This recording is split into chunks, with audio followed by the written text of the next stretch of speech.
Hi friends, today మన topic వచ్చేసి దేశంలోని దెయ్యాలకు నిలయాలైన కొన్ని భయంకరమైన ప్రదేశాలు. అక్కడికి వెళితే వెనక్కి రారు, అవి మన భారతదేశంలోనే ఉన్నాయి. వాటి గురించి డీప్గా తెలుసుకుందాం. Let's start the video.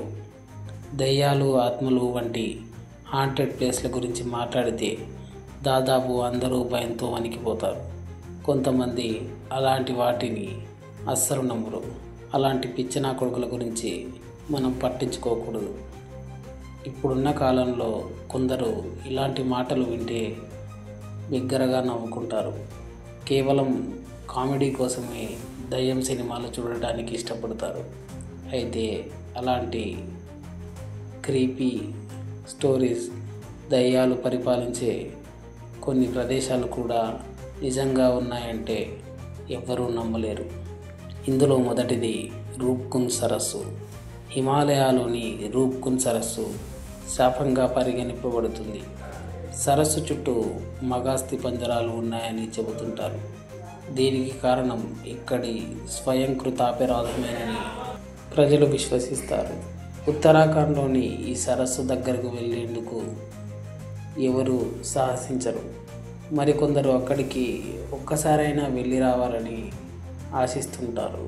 అయితే ఈ ప్రదేశం చాలా అందంగా ఉన్నప్పటికీ ఎవరు ఇక్కడికి వెళ్ళడానికి సాహసించరు.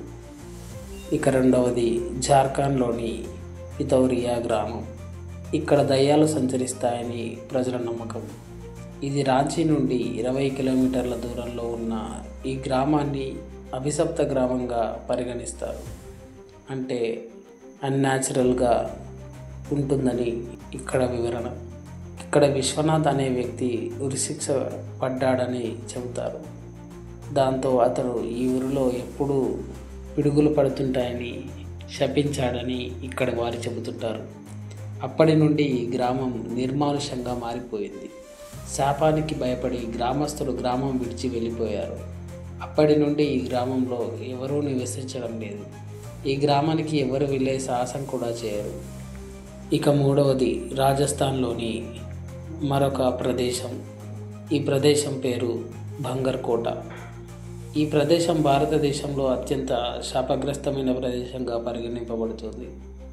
ఒక మంత్రగత్తె కోటను శపించబడిందని ప్రజలు నమ్ముతారు. ఆ తర్వాత ప్రజలు ఇక్కడ వింత ఘటనలను అనుభవించినట్టు చెబుతారు. కోటలో ఏడుపు కేకలు స్థానికులకు వినిపిస్తూనే ఉన్నాయని పలువురు అంటున్నారు. ఉదయం నిమ్మకాయలు, వెర్మేలియన్ వంటివి కూడా ఇక్కడ కనిపిస్తాయని వారి వివరణ. ఇక నాలుగవది చాలా ప్రసిద్ధమైనది. మనం ఈ ప్రదేశం గురించి ఇప్పటికే విని ఉంటాం. అదే రాజస్థాన్లోని జైసల్మేర్ ప్రాంతంలోని కుల్దారా విలేజ్. ఈ గ్రామం శ్మశానంలా కనిపిస్తుంది. ఇక్కడ బ్రాహ్మణులు నివసించేవారని నమ్ముతారు.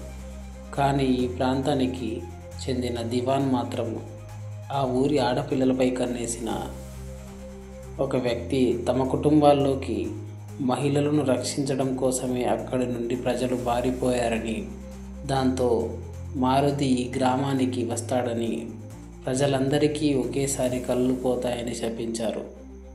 అప్పటి నుండి ఈ గ్రామం నిర్మానుషంగా మారింది. అయినప్పటికీ దయ్యాలు గ్రామాన్ని పరిపాలిస్తూనే ఉన్నాయని అక్కడి వారి నమ్మకం. కుల్దారా విలేజ్పై చాలా కథలు కూడా ప్రాచుర్యంలో ఉన్నాయి. ఇక ఐదవది మధ్యప్రదేశ్లోని గంధర్వపురి గ్రామం. ఈ గ్రామం ఉన్న ప్రాంతాన్ని గంధర్వసేన్ అనే రాజు పరిపాలించాడు. రాజు గ్రామాన్ని శపించాడని, ఆ తర్వాత గ్రామం మొత్తం రాతిగా మారిందని ఇక్కడి వారు నమ్ముతారు. అప్పటి నుండి ఈ ఊరికి ఎవ్వరూ వెళ్ళడం లేదు.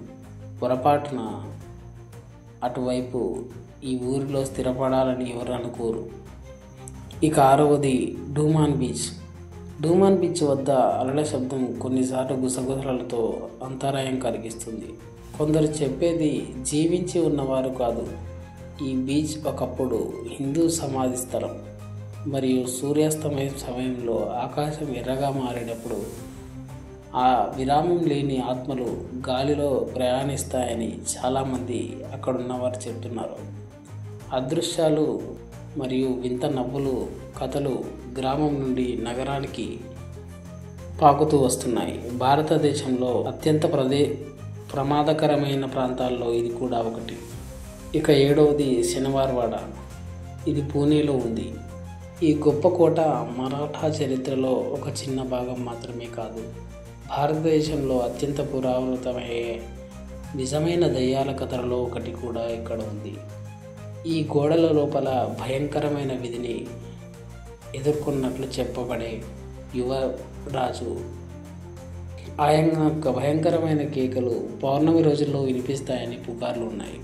తాళం వేసిన తలుపులు వాతటంతటవే తెరుచుకోవడం మరియు వింత లైట్లు సంగ్రహణలో అంటే శనివారవాడ చరిత్రలో ప్రియులను మరియు సాహసీకులను ఆకర్షిస్తుంది. అంటే దయ్యాల పట్ల ఆకర్షణ ఉన్నవాళ్ళు, ఆతృత ఉన్నవాళ్ళు అక్కడికి వెళ్ళి సందర్శిస్తుంటారు. ఇక 8వది Ramoji film city. Ramoji film city Telugu cinema హృదయ స్పందన. కానీ జనాలు వెళ్ళిపోయిన తర్వాత నిజంగా ఏమి జరుగుతుందో సౌండ్ ఇంజనీర్లు మరియు మేకప్ ఆర్టిస్టులు అడగడం,